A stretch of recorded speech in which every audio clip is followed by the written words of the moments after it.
Before we begin, if you're finding peace through these sessions, we'd love for you to take a moment, when you're awake, of course, to leave a review and subscribe on whatever channel you're listening on.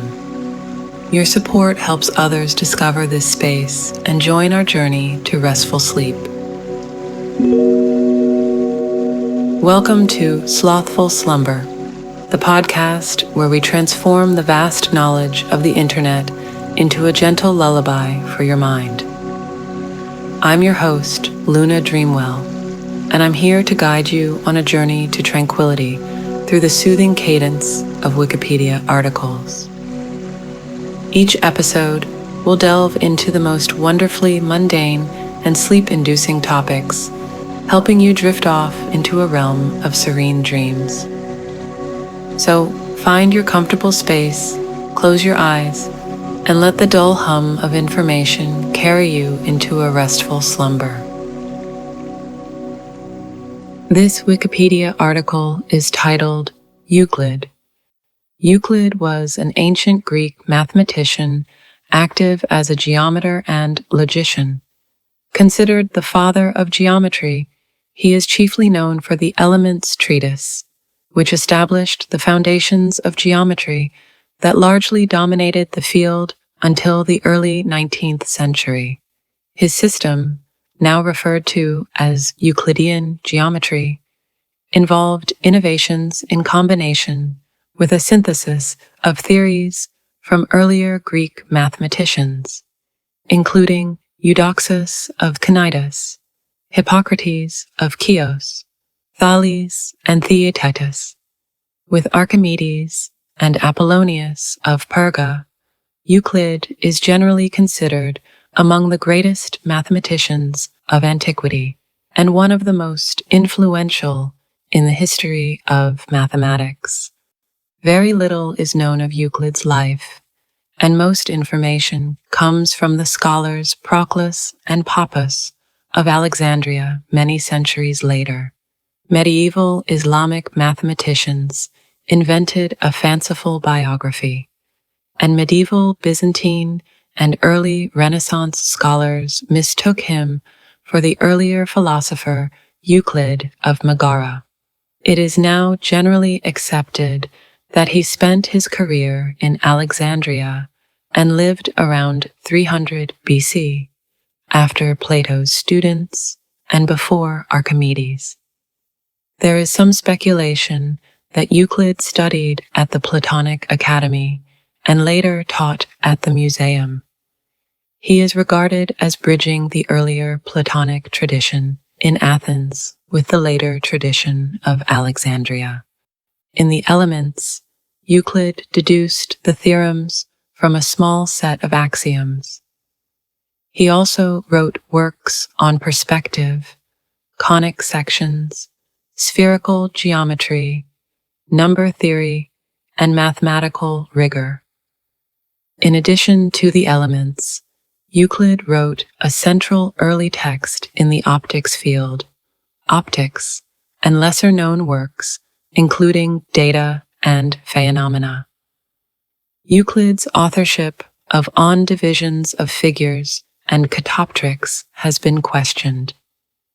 He is thought to have written many lost works. Life. Traditional narrative. The English name Euclid is the anglicized version of the ancient Greek name Eucleides. It is derived from well and fame, meaning renowned, glorious. In English, by metonymy, Euclid can mean his most well-known work, Euclid's Elements, or a copy thereof, and is sometimes synonymous with geometry. As with many ancient Greek mathematicians, the details of Euclid's life are mostly unknown. He is accepted as the author of 4 mostly extant treatises: The Elements, Optics, Data, Phenomena. But besides this, there is nothing known for certain of him. The traditional narrative mainly follows the 5th century AD account by Proclus in his commentary on the first book of Euclid's Elements, as well as a few anecdotes from Pappus of Alexandria in the early 4th century. According to Proclus, Euclid lived shortly after several of Plato's followers and before the mathematician Archimedes. Specifically, Proclus placed Euclid during the rule of Ptolemy I. Euclid's birth date is unknown. Some scholars estimate around 330 or 325 BC, but others refrain from speculating. It is presumed that he was of Greek descent, but his birthplace is unknown. Proclus held that Euclid followed the Platonic tradition, but there is no definitive confirmation for this. It is unlikely he was a contemporary of Plato, so it is often presumed that he was educated by Plato's disciples at the Platonic Academy in Athens. Historian Thomas Heath supported this theory, noting that most capable geometers lived in Athens, including many of those whose work Euclid built on. Historian Michalis Sielaros considers this a mere conjecture. In any event, the contents of Euclid's work demonstrate familiarity with the Platonic geometry tradition. In his collection, Pappus mentions that Apollonius studied with Euclid's students in Alexandria, and this has been taken to imply that Euclid worked and founded a mathematical tradition there. The city was founded by Alexander the Great in 331 BC, and the rule of Ptolemy I from 306 BC onwards gave it a stability which was relatively unique amid the chaotic wars over dividing Alexander's empire. Ptolemy began a process of Hellenization and commissioned numerous constructions, building the massive museum institution, which was a leading center of education. Euclid is speculated to have been among the museum's first scholars. Euclid's date of death is unknown. It has been speculated that he died circa 270 BC. Identity and historicity. Euclid is often referred to as Euclid of Alexandria to differentiate him from the earlier philosopher Euclid of Megara, a pupil of Socrates, included in dialogues of Plato, with whom he was historically conflated. Valerius Maximus, the 1st century AD Roman compiler of anecdotes, mistakenly substituted Euclid's name for Eudoxus as the mathematician to whom Plato sent those asking how to double the cube. Perhaps on the basis of this mention of a mathematical Euclid roughly a century early, Euclid became mixed up with Euclid of Megara in medieval Byzantine sources, eventually leading Euclid, the mathematician, to be ascribed details of both men's biographies and described as Megarensis. The Byzantine scholar Theodore Metachides explicitly conflated the two Euclids, as did printer Erhard Ratdolt's 1482 Editio Princeps of Campanus of Novara's Latin translation of the Elements. After the mathematician Bartolomeo Zamberti appended most of the extant biographical fragments about either Euclid to the preface of his 1505 translation of Elements, subsequent publications passed on this identification.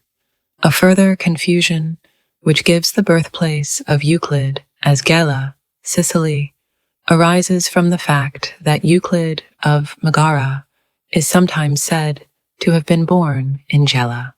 Later Renaissance scholars, particularly Peter Ramus, re-evaluated this claim, proving it false via issues in chronology and contradiction in early sources.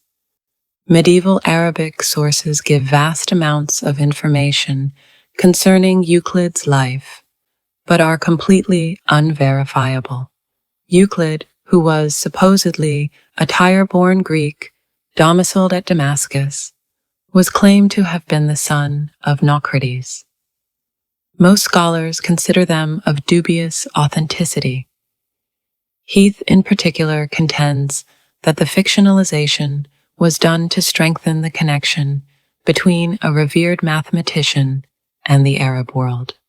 There are also numerous anecdotal stories concerning to Euclid, all of uncertain historicity, which picture him as a kindly and gentle old man. The best known of these is Proclus's story about Ptolemy asking Euclid if there was a quicker path to learning geometry than reading his elements, which Euclid replied with, "There is no royal road to geometry." This anecdote is questionable since a very similar interaction between Menaichmus and Alexander the Great is recorded from Stobaeus. Both accounts were written in the 5th century AD. Neither indicates its source, and neither appears in ancient Greek literature. Any firm dating of Euclid's activity, circa 300 BC, is called into question by a lack of contemporary references. The earliest original reference to Euclid is in Apollonius's prefatory letter to the Conics. The third book of the Conics contains many astonishing theorems that are useful for both the syntheses and the determinations of number of solutions of solid loci. Most of these, and the finest of them, are novel, and when we discovered them, we realized that Euclid had not made the synthesis of the locus on 3 and 4 lines, but only an accidental fragment of it, and even that was not felicitously done. The Elements is speculated to have been at least partly in circulation by the 3rd century BC, as Archimedes and Apollonius take several of its propositions for granted. However, Archimedes employs an older variant of the theory of proportions than the one found in the Elements.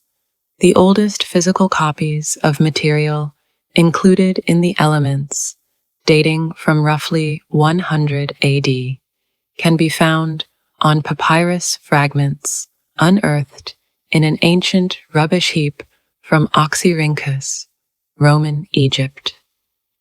The oldest extant direct citations to the Elements in works whose dates are firmly known are not until the 2nd century AD, by Galen and Alexander of Aphrodisias. By this time, it was a standard school text. Some ancient Greek mathematicians mention Euclid by name, but he is usually referred to as the author of Elements. In the Middle Ages, some scholars contended Euclid was not a historical personage, and that his name arose from a corruption of Greek mathematical terms. Works. Elements. Euclid is best known for his 13-book treatise, The Elements, considered his magnum opus. Much of its content originates from earlier mathematicians, including Eudoxus, Hippocrates of Chios, Thales, and Theaetetus, while other theorems are mentioned by Plato and Aristotle. It is difficult to differentiate the work of Euclid from that of his predecessors, especially because the Elements essentially superseded much earlier and now lost Greek mathematics. The classicist Marcus Asper concludes that, apparently, Euclid's achievement consists of assembling accepted mathematical knowledge into a cogent order and adding new proofs to fill in the gaps, and the historian Serafina Cuomo described it as a reservoir of results. Despite this, Cialaros furthers that the remarkably tight structure of the elements reveals authorial control beyond the limits of a mere editor. The Elements does not exclusively discuss geometry as is sometimes believed. It is traditionally divided into 3 topics: plane geometry, basic number theory, and solid geometry, though Book 5 and 10 do not exactly fit this scheme. The heart of the text is the theorems scattered throughout. Using Aristotle's terminology, these may be generally separated into 2 categories: first principles and second principles. The first group includes statements labeled as a definition, postulate, or a common notion. Only the first book includes postulates later known as axioms and common notions. The second group consists of propositions presented alongside mathematical proofs and diagrams. It is unknown if Euclid intended the Elements as a textbook, but its method of presentation makes it a natural fit. As a whole, the authorial voice remains general and impersonal. Contents. Book 1 of the Elements is foundational for the entire text. It begins with a series of 20 definitions for basic geometric concepts such as lines, angles, and various regular polygons. Euclid then presents 10 assumptions, grouped into 5 postulates and 5 common notions. These assumptions are intended to provide the logical basis for every subsequent theorem, that is, serve as an axiomatic system. The common notions exclusively concern the comparison of magnitudes, while postulates 1 through 4 are relatively straightforward. The 5th is known as the parallel postulate and particularly famous. Book 1 also includes 48 propositions, which can be loosely divided into those concerning basic theorems and constructions of plane geometry and triangle congruence, parallel lines, the area of triangles and parallelograms, and the Pythagorean theorem. The last of these includes the earliest surviving proof of the Pythagorean theorem, described by Cialaros as remarkably delicate. Book 2 is traditionally understood as concerning geometric algebra, though this interpretation has been heavily debated since the 1970s. Critics describe the characterization as anachronistic, since the foundations of even nascent algebra occurred many centuries later. The second book has a more focused scope and mostly provides algebraic theorems to accompany various geometric shapes. It focuses on the area of rectangles and squares and leads up to a geometric precursor of the law of cosines. Book 3 focuses on circles, while the 4th discusses regular polygons, especially the pentagon. Book 5 is among the work's most important sections and presents what is usually termed as the general theory of proportion.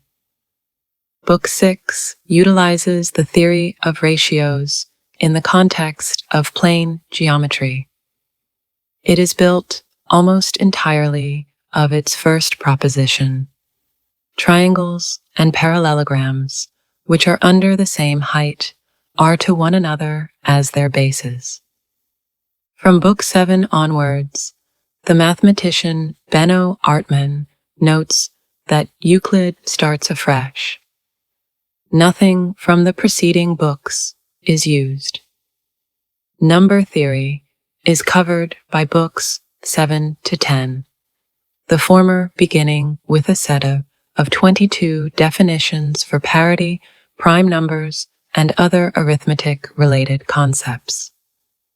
Book 7 includes the Euclidean algorithm, a method for finding the greatest common divisor of two numbers. The 8th book discusses geometric progressions, while Book 9 includes the proposition, now called Euclid's theorem, that there are infinitely many prime numbers. Of the elements, Book 10 is by far the largest and most complex, dealing with irrational numbers in the context of magnitudes. The final 3 books primarily discuss solid geometry by introducing a list of 37 definitions. Book 11 contextualizes the next 2, although its foundational character resembles Book 1. Unlike the latter, it features no axiomatic system or postulates.